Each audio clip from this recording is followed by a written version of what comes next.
Bonjour tout le monde, je m'appelle Michel Angelier et c'est toujours un plaisir de vous recevoir à l'entrevue. Une émission, comme vous le savez, qui vise plusieurs objectifs, entre autres de vous faire découvrir des personnes inspirantes, motivantes et qui s'impliquent dans leur communauté. Je pense qu'aujourd'hui, avec notre invité, on peut dire objectif atteint. Il s'agit de Mme Suzanne Bourgette, avec qui nous allons parler de plusieurs sujets, entre autres les personnes aînées, la proche aidance, la société Alzheimer et janvier, qui est le mois de la sensibilisation à la maladie d'Alzheimer. Et pour les besoins de l'entrevue, étant donné qu'on se connaît bien, vous nous permettrez, j'espère, de se tutoyer. Alors, bonjour, chère Suzanne. Bonjour, Michel. Merci d'avoir accepté l'invitation rapidement, puis sois la bienvenue à l'entrevue. Merci, puis je suis contente d'être là. C'est le mois de janvier, puis oui, le mois de la sensibilisation à la maladie d'Alzheimer. Donc, je suis contente, c'est un beau clin d'œil. On est bien content de te recevoir, l'équipe aussi d'ailleurs. Mes questions qu'on te connaisse un peu davantage pour ceux qui le connaissent moins, ceux qui t'ont découvert sur le tard, te voient plus au niveau des soins pour les personnes âgées, les proches aidants, tout ça, mais avant, tu as eu un parcours complètement, pas complètement, mais qui peut sembler différent, c'est que tu as évolué dans le milieu carcéral, tu as fait ta carrière, dans le fond, dans le milieu carcéral et correctionnel. J'ai commencé comme agent de probation, puis rapidement, je suis devenue gestionnaire en milieu carcéral, puis finalement, avec des responsabilités plus correctionnelles, là, directrice régionale. Mais toute ma carrière. Donc, puis oui, j'étais moins visible quand on travaille au gouvernement. Tu sais, je veux dire, on ne vient pas tous les jours à la télévision ou à la radio. Donc, c'était plus discret. Puis tu étais gestionnaire aussi. Oui, vraiment assez tôt dans ma carrière. Et là, arrive la retraite. Oui. Bon, et tu arrives à la Société Alzheimer, que tu as été là pendant... 8 ans à temps partiel quand même, mais c'était...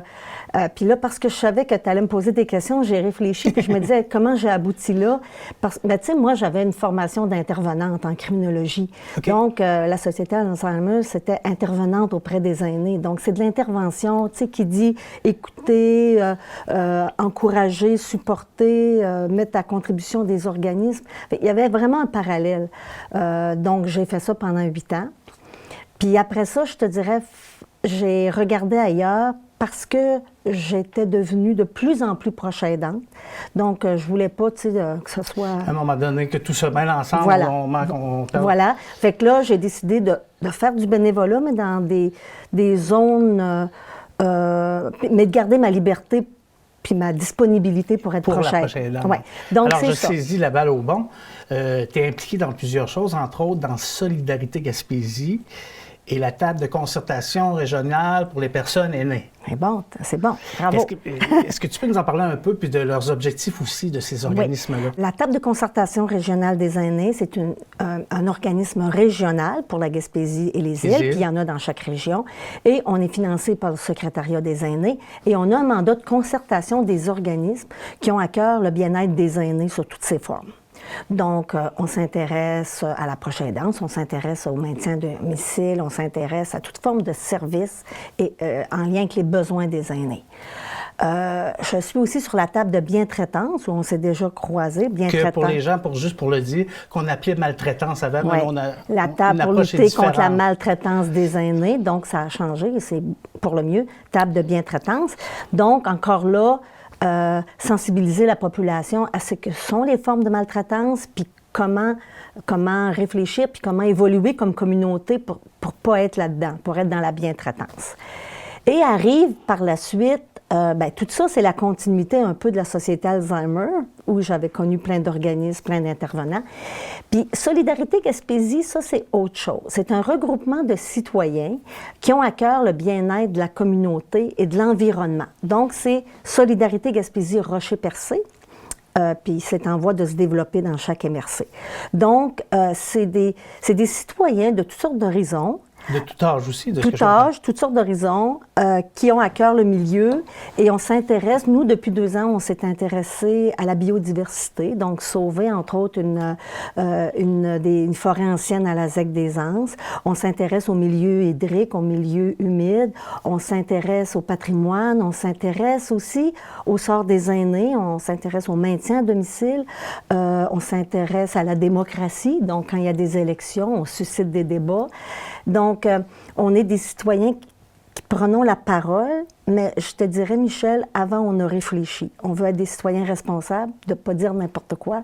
Donc, on se réunit, on réfléchit, on se confronte les uns les autres, puis quand on a une position, on va sur la place publique l'exprimer en tout respect d'avis contraires. Puis dans le but de faire tranquillement, petit pas par petit pas, faire évoluer les choses. Oui, exactement. Il me vient un autre exemple, le caribou. Donc, puis on est des gens de différents horizons. Le caribou, Suzanne, mais encore? Oui, mais le caribou, nos quelques caribous restants du parc de la Gaspésie. Donc, tu sais, dans le groupe, il y a des gens comme moi, je suis une ancienne fonctionnaire ou gestionnaire du gouvernement, plus dans le volet réinsertion sociale. Il y a des gens de la santé, de l'éducation, il y a des biologistes, il y a des techniciens de la faune. Donc, chacun amène son regard, son expertise. Et bien, c'est ça. Donc, on a avec nous une biologiste qui a déposé un mémoire par rapport à la survie des caribous. Donc, puis ça, Michel, là, c'est du bonbon. Ça doit. Moi, là, ça me permet d'être entourée de gens qui me font réfléchir, qui me font découvrir tout ce que je ne sais pas, malgré mes 65 ans bien sonnés. C'est stimulant, tout ça. Ah, écoute, j'adore. Tantôt, tu as parlé des soins à domicile, puis je pense que je peux dire sans l'ombre d'un doute que tu crois fermement au maintien à domicile des personnes âgées. Bien sûr, il y a des exceptions, là, mais fondamentalement, tu crois à ça. Puis d'un autre côté, tu es un peu inquiète par rapport à tout ce qui se passe, par rapport à tout ça présentement, là, avec tout ce qu'on entend, le manque d'employés, bon. Oui. Je suis... mon expérience à la Société Alzheimer, le fait que j'ai côtoyé des proches aidants qui prenaient soin de quelqu'un à domicile, et devant leur essoufflement, leur culpabilité, leur désespoir, et je pourrais t'en nommer comme ça, ça m'a beaucoup conscientisé au maintien à domicile et ce que ça prend.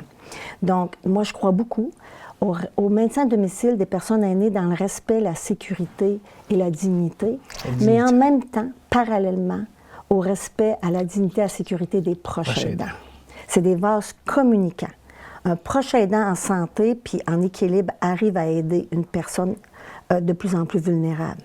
Mais ça prend cet équilibre-là et ça prend de l'aide. À cause de plein de raisons, elle n'est pas toujours là. Oui. C'est plus difficile à trouver. Voilà. Il y a un défi majeur parce que le service de maintien à domicile d'il y a 20 ans, on est complètement ailleurs. J'imagine. Oui. Là, on parle-tu du vieillissement de la population? Oui, il y a beaucoup plus de personnes, de besoins. Donc, il faut vraiment réfléchir collectivement aux services qu'on veut se donner, puis le travail d'équipe que ça va prendre pour pouvoir, dès maintenant, d'ailleurs, on est déjà en retard, selon moi, mais pour pouvoir relever les défis qui s'en viennent. C'est au niveau structurel que l'enjeu se passe aussi. Hein? Oui. Revenons sur ton passage à la Société Alzheimer, parce que je pense qu'il est déterminant en ce sens que, tu as côtoyé, comme tu l'as dit, beaucoup de proches aidants, tu les as soutenus, écoutés, puis je suis à peu près certain que tu leur as donné des conseils judicieux, mais là, la vie fait en sorte que tu te retrouves comme proche aidante à temps plein. Là, je pense que les connaissances s'en vont et c'est les émotions qui prennent le dessus. Ouais.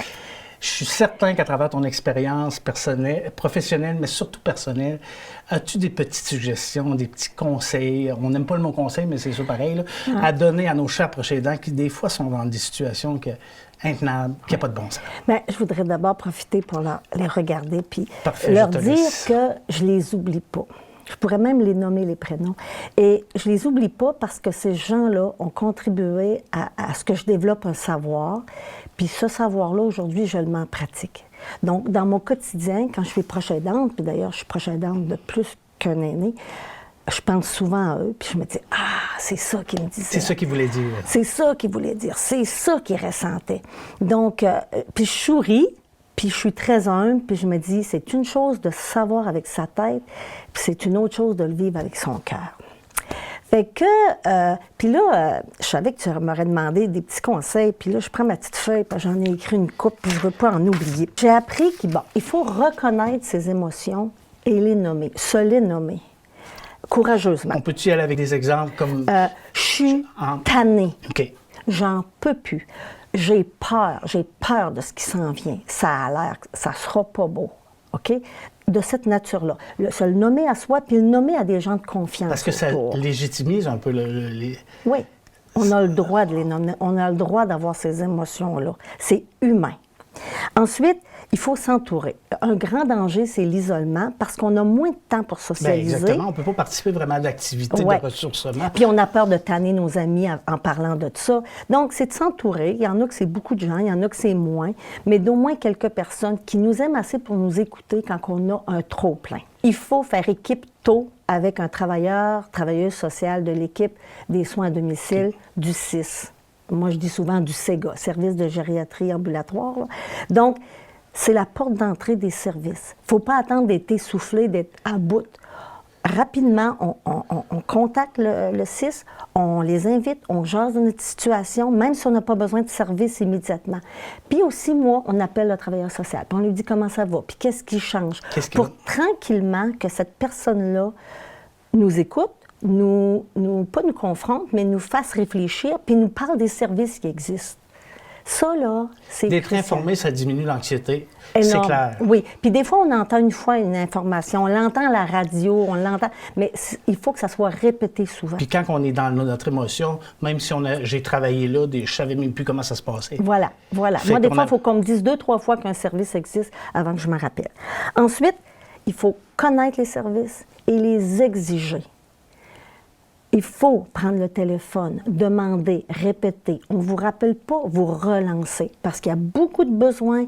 Les ressources humaines du réseau de la santé sont limitées. C'est pas de la mauvaise volonté nécessairement. Non, mais il faut garder de l'énergie pour rappeler. Ensuite de ça, il faut éviter, être très prudent face à une émotion qui s'appelle la culpabilité. Ça, les proches aidants, ils m'en parlaient souvent. C'est celle qui arrive, c'est la difficulté première. C'est là la culpabilité sur toutes sortes de formes, pour toutes sortes de raisons. C'est jamais pareil d'une personne à l'autre, mais à un moment donné, elle pointe son doigt à la culpabilité, puis on se sent tout croche. Il faut sortir de ça.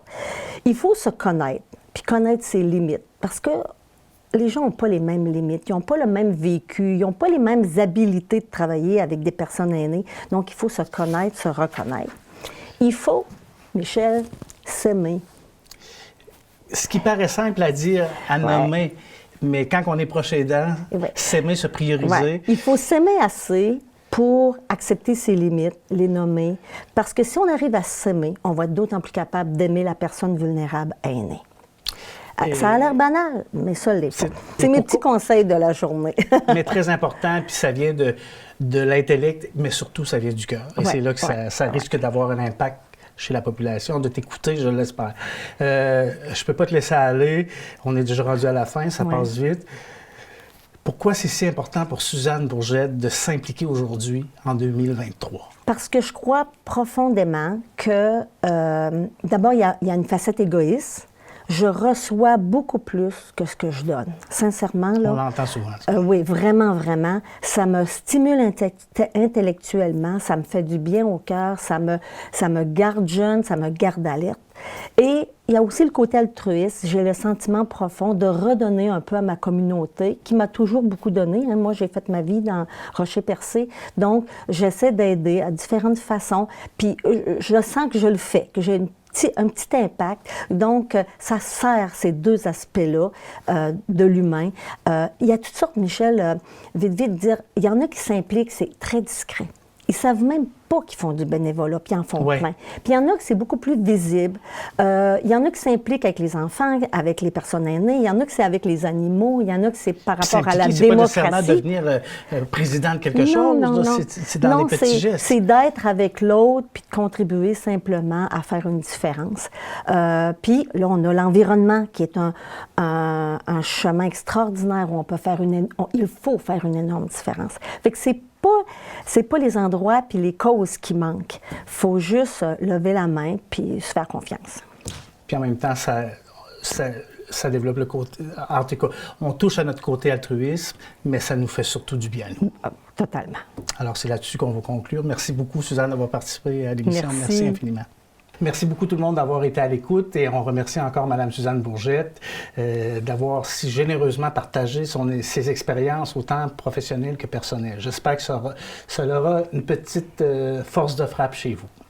Je ne sais pas vous autres ce que vous en pensez, mais je pense que de plus en plus, comme citoyens, on va devoir s'impliquer un peu plus parce que avec le nombre grandissant de problématiques, de difficultés, les gouvernements, je pense qu'ils pourront plus tout gérer tout seuls.